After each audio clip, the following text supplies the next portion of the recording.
questions regarding the English level of the students. Since the first activities that you do with the students, you're going to see that some of them are behind, some of them are at the level of the required vocabulary they should have at that moment. So when you enter there and you see that your students, some of them have lower vocabulary levels or higher, then you need to have some way to help those that they don't have the required or enough lexicon for that level. And you know, as a teachers, that we are teaching language, and language is based on words, so the major knowledge the students should have is based on words. According to Alberto Barrantes in the article Solo 15% de jóvenes habla inglés, he claims that the majority of Costa Ricans, they graduated from high school with a very basic level of vocabulary, but with a basic level of English, but with a scarce vocabulary. That means that when they go out of the high school, they have some knowledge of English, but they are not able to keep a conversation because they don't have the words to express themselves, to produce when they are with a native speaker or when they are with somebody else that speaks English. And this is strongly related to what the Oxford Royal Academy states, that one of the difficulties of EFL learners is learning vocabulary because English has one of the largest and trickiest vocabularies, compared to other languages. So when you don't have enough vocabulary, that's gonna trigger other needs in your students. And you could see it.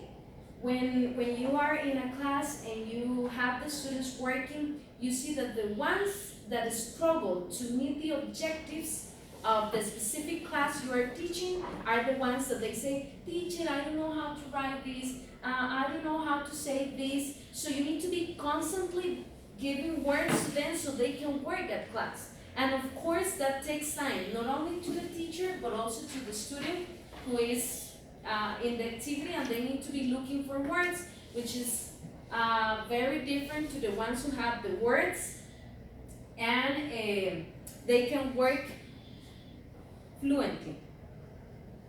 The objectives,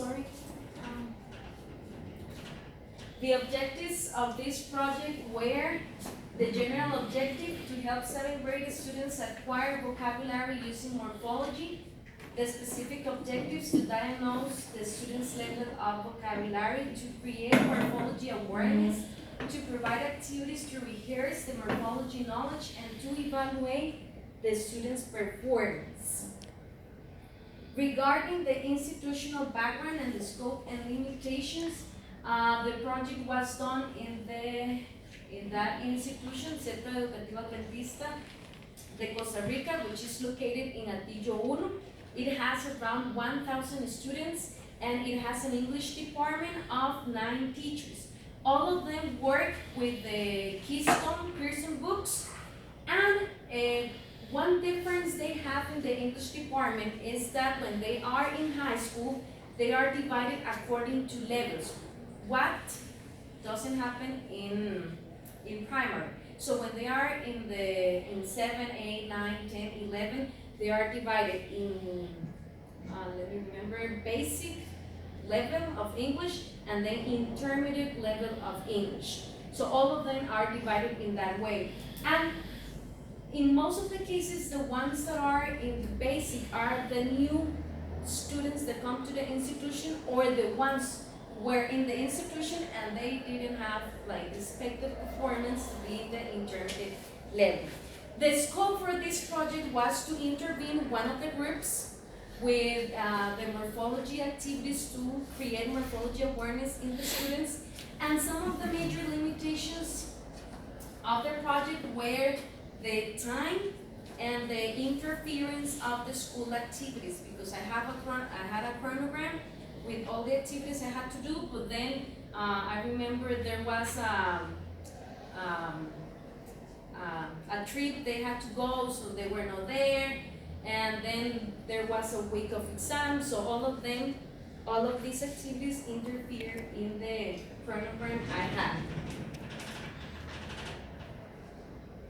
Now, the Word Dive team expresses that improving your vocabulary has a direct positive impact on your capacity to build up your language proficiency as a whole. That means that you as a teacher, every time that you are giving tools to your students to improve your vocabulary, their vocabulary, they are not only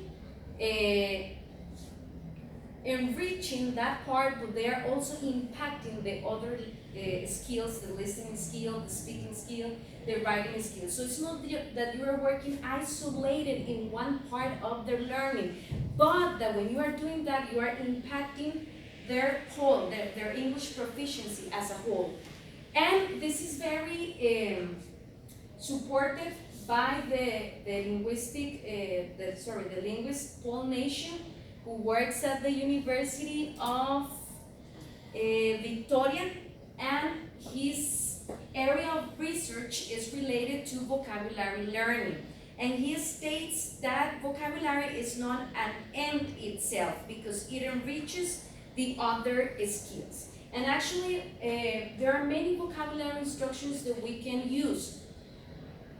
In this project, this one was chosen because it gives the ability to the students to learn new words with no teacher next to them.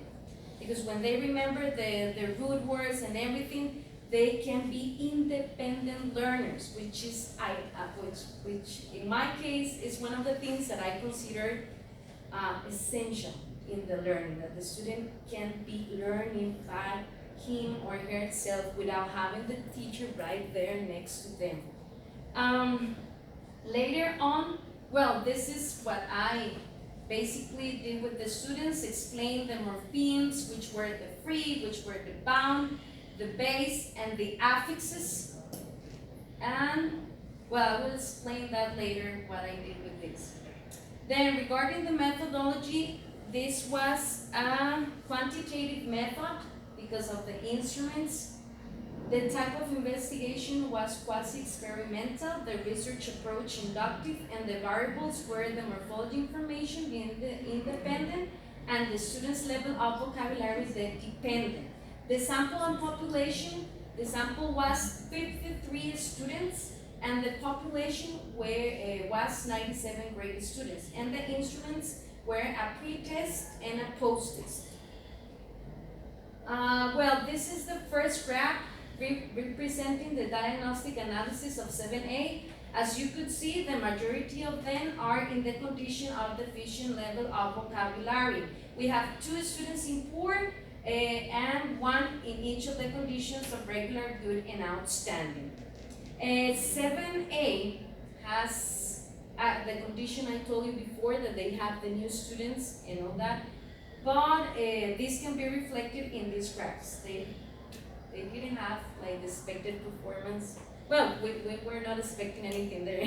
We were just diagnosing how they were. This pre-test was done with the vocabulary they were studying in class. So I get together with the teacher and I saw the words, and then the pre-test was created. Now, 7B, they are a little bit different. We have more students in poor, regular, good, and outstanding. And still, the majority of the students are falling in the deficient level of vocabulary. However, the number is still lower than the students on 7A. Then are just some pictures of what I studied with them. I gave them a list of root words, a list of prefixes, and a list of suffixes. So as you can see in the first picture, it has the root words, for example, Bibio, which means book, and then we have examples of those root words in the words. Then we have the picture of this is the prefixes. The same way, the prefix, the meaning, and some example of those words, and then we have here the suffixes. So the first, second, and third classes, we were only discussing that because that's something that I didn't expect. When I went into the class and I was teaching them these root words, I don't know why, but I was thinking that they already knew these words and they were here. But then when I encountered these students, I found out that they didn't know even those words. So I had to take time to tell them, okay, Biblio means book, so they were like, what is book? So I have to be telling, well, book, libro. So they have these worksheets written with all the meanings in Spanish because they didn't know, and that's something that I didn't expect. So it took more time than the one I was thinking about. And then we had, these are some worksheets. All the worksheets that I worked with them were made by myself. So in this one, they have to circle the common root on each of the list of words. That was part of one of the worksheets, and these are just other parts that you can find in the annexes of the worksheets. For example, in part A, they had to write the correct prefix in each word according to its meaning. For example, number 1 says honest, someone who doesn't say the truth, so it will be dishonest. The way I work with them, because it was really hard, as Carla mentioned before, their attitude, and they were constantly asking if they are going to get points. And so I had to encourage them that this was a tool that was going to help them through all his English learning, not only at that moment. So I gave them the opportunity to complete it without my help, using the list of good words and affixes, and then I check with them the right answers. And those are other activities that I did with them. After that, the results from 7A, after the interventions, as you could see, they are not as good as the one of the Diagnostic Analysis. We have no students in regular, no students in outstanding, and we have the majority on deficient level of vocabulary. Now, if I could bring you the tests, and you can see the tests, you are going to notice that the majority of them didn't complete the whole test. They were leaving parts in blank. And when I was applying the test, I tell them, okay, you have the 2 lessons. But that was something that I shouldn't say because I told them you have the 2 lessons, and when you finish, you're gonna be free. So they were like, okay, I want to complete everything, and then I'm free. So it was the last class, but that didn't work because they were completing just some parts of the tests, and of course that is represented here in the graphs. Different 7B, which they had a totally different attitude. Even when I didn't have as many interventions with 7A, they had a totally different attitude. And everything is connected because 7A, they didn't have the attitude to be learning, and of course they are in 7A, which is the group that they have the lower performance, and then we have 7B, they have higher English level, and then they have also a better performance, which verifies also the theory that I mentioned before. Students with more vocabulary have better performance, and that's what happened in 7B. Even when they didn't have the interventions, they had better performance, no matter if they didn't have what 7A had. And that's why I agree with these statements. I wrote that 7B has a better level of vocabulary than 7A, despite the differences in vocabulary structure. There was not an improvement in vocabulary in the students from 7A. Well, this is, we don't know, because they didn't complete many of the parts of the test, so how could I know?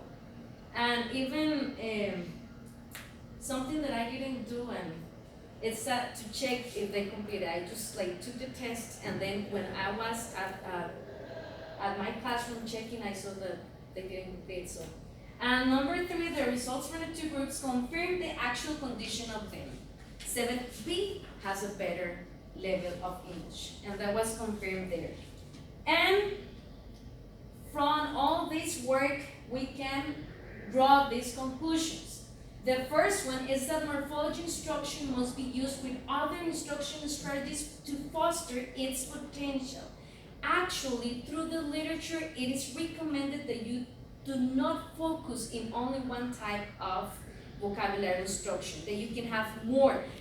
It is recommended sorry, that was not what I was supposed to say. It's that you should not only use one, you can focus in one, or you should use more than one to mix them and have a better performance in the students. Number two, morphology instruction requires considerable time to be effective in its purpose, because you need to memorize roots and affixes, and it takes time. And I was with them like 3 months, and they didn't memorize it. Still, I give them the opportunity to be working with the root worksheets next to them so they could help. But this takes time. Even you as a teacher, you don't know all the root words or all the affixes, so it takes time. And morphology instruction, as well as any other instruction, can be interfered by the student's attitude. That was my case, right? And then we have the recommendations. Morphology instruction should not be used as the first vocabulary instruction. And that is why this part, that's the reason why I told you this, because I had to be first giving them the meaning of those words that I suppose they know, but they didn't know them. So my recommendation is that you should not use this as the first instruction. It's better if you start by pictures and dictionary and semantic mapping. It's better to start with that. Morphology instruction, you start with that and they're probably going to be lost. Actually, when you are at the university, the morphology courses, they are not the first ones. Well, in my case, when I was at the bachelor's degree, morphology instruction was in the second year, after you gain some words in your lexicon, right? Number two, morphology instruction requires considerable time to be effective in its purpose. I already, sorry, that one. Choose verbs with the same level of vocabulary to have a real and appropriate comparison of the outcome. That was something that I couldn't do because all the groups already have different levels. So it's better that if you have the same students and you compare if some of them they did have an improvement or not. And if possible, have as many interventions as the researcher and group can. Practice makes the master. And if you only practice once or 2 times this strategy, that's not going to work. You have to be repeated. And more with the students. With the students, you tell them something today, and then the next week they already forget it. So it's better that if you can be telling them a lot the vocabulary instruction. Now I want to finish with this quote of the British linguist David Wilkins. He says, without grammar, very little can be conveyed. Without vocabulary, nothing can be conveyed. So thank you. And if you have any questions. Sure.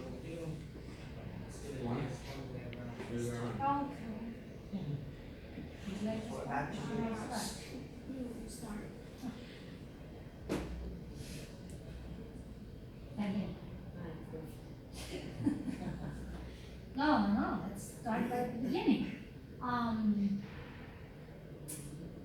First question, even though it might not be directly related to your situation, but do you think it's appropriate classification that the students have in this high school?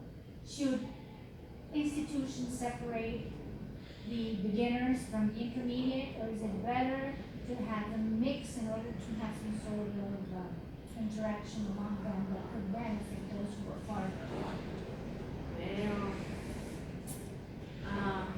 Well, I work in primary and there is no division like that. And when you are working as a teacher there with different levels, I guess that the students that are behind, they can take advantage of the ones who are with more vocabulary. I would, if I had to make a decision, I would prefer to have the ones who are, I mean, you as a teacher, it's better that if you have one class with all the students that they are very good, and I mean at English, but it's good for you as a teacher. But for your students, maybe they are missing the experience to be with those students and interact and have the experience of getting to know more words. So I would say that it's better if they didn't make this division, because also what I have here is, I mean, said by the English teachers of high school, is that they feel sorry and they feel like the dumps because they are in the basic and not in the intermediate level. So does labeling students hinder their progress? I would say yes. Why did you choose this topic for your research? Because I have always been captivated by this of morphology. I like it, so I was thinking, and also because referring to the form classes, I use it with my students, that I tell them to identify the words according to their form. Because when I teach, I give a lot of keywords and academic words and a lot of exercises placing words in context. So I tell them to identify the words by their form, like nouns look like this, the majority of them. But it's something that I have been, that I have liked, so that's why I did it. And you truly believe that this was going to help your students? Yes, yes, but I believe also that this instruction would work effectively if there is, like a plan since they are in first grade, second grade, third grade, because that's a problem, that I can be implementing this with my students, but it's just me, and I just see my students in fifth grade when they are almost getting to high school. So it's not gonna have the impact it could have if we all work in the same line using this instruction. What mistakes did you make as a researcher? Maybe what I said to the students, like the active part with the students, because I was not like more telling them that they had to do, as I told you with the test, that I was like, you are free after that. I think that I should have like told them to be, I don't know how to tell it, like really tell them to do the things I needed in my case, like to complete the test. They didn't do it. So like more the interaction with the students. I would say that as a researcher. Were they interested in this methodology or this morphology instruction? Okay, yes. Because I was giving them some of the words and the root words, and they were like, oh, that's why it means that, because of this root word. So they were really interested. What they didn't like is the practice. They were like, if I were here presenting words, they were paying me attention. But then when I gave them like the worksheets to practice, they were like, oh, do we have to complete that?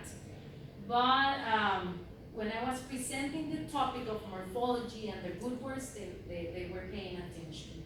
But that was different when they were completing the worksheets. Yes. Did you apply any other instruction combined with this one? No, I didn't. Why not? You always. Yes, it's literally combined. No, I didn't, because I was thinking that the project was based on that, so I should work only on that. Okay. What about cooperative learning? Did students work by themselves individually, or were they able to work with a peer in pairs or maybe No, groups? they were working individually. And Still they were asking some questions to each. Like, do you know this or that? But what I did was like you individual. why do you think practice was boring for them? Maybe because I included, and you can see in the annexes, I included a lot of info because I wanted to practice a lot and I didn't have the time to do it. So I included a lot. I mean, in my regular class, I wouldn't give those worksheets. But I had the need to do it because I didn't see it many times, and I was like, I should bring this today that I have the opportunity because I don't know if something is going to happen. So I included a lot in the worksheets to practice. Did you receive any feedback from students regarding morphology instruction and also feedback from the teacher? No, I mean, No? Didn't you ask them if they liked or if they learned? not at all. What I did was the post-test and then we finished, but I didn't ask them like that. It was more at the beginning. Did you know about morphology? Do you know about this? Would you like to know? And they were like, yes, but at the end I didn't do anything like that. Will you do this again, the same way you did it? Or will you change? The worksheets. Yeah, because I know The worksheets, I will focus on fewer root words, in fewer affixes, because they were too much. Yes. Thank you. Now we can go. Daniela, I do believe that your project is so straightforward. That's what I like about it. So straightforward. You as Mabel says, did you include any other stuff? You said no because it would have affected the results. Mm-hmm. I like that. It's very straightforward. Sometimes we believe that by applying something, we're gonna get these out of the box answers, and not necessarily. Sometimes we prove something that has been going on for quite some time, and sometimes not even that. I still have some doubts about the context. In this institution, students go to elementary, and then they move to high school.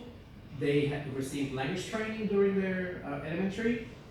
So by the time they get into high school, they are placed into this group, 7A, 7B, whatever.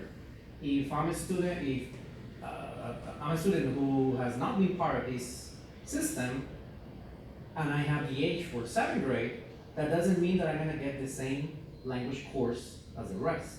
Is that what I understand?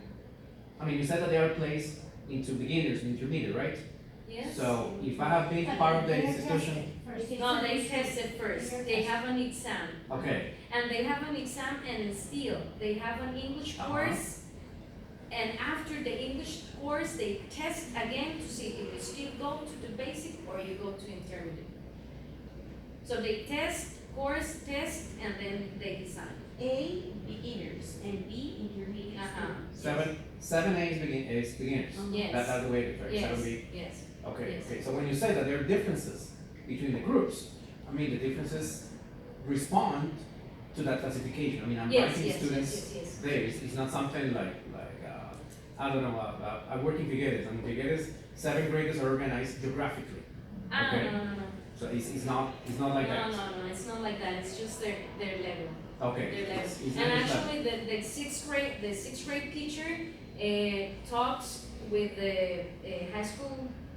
The 7th grade teacher to tell her which are the students that they already have some special needs. But they test them. Even if the 6th grade teacher is recommending to place this student in this group, they test them to show the parents. Yeah, you're yeah. I don't know if you know. Does the institution provide any kind of tutoring for 7A students? No, and No. that's something that the 11th grade teacher has been telling the coordinator of the English department. We are grouping the students in these levels, but we are not giving the tools for the basic to move on to the intermediate level. So it's like you are there and you're gonna be there until 11th grade. That That's means it. that 7A group It's gonna will be- become a group and not a Yes, group yes, forever. that's Until right. they Yes. graduate.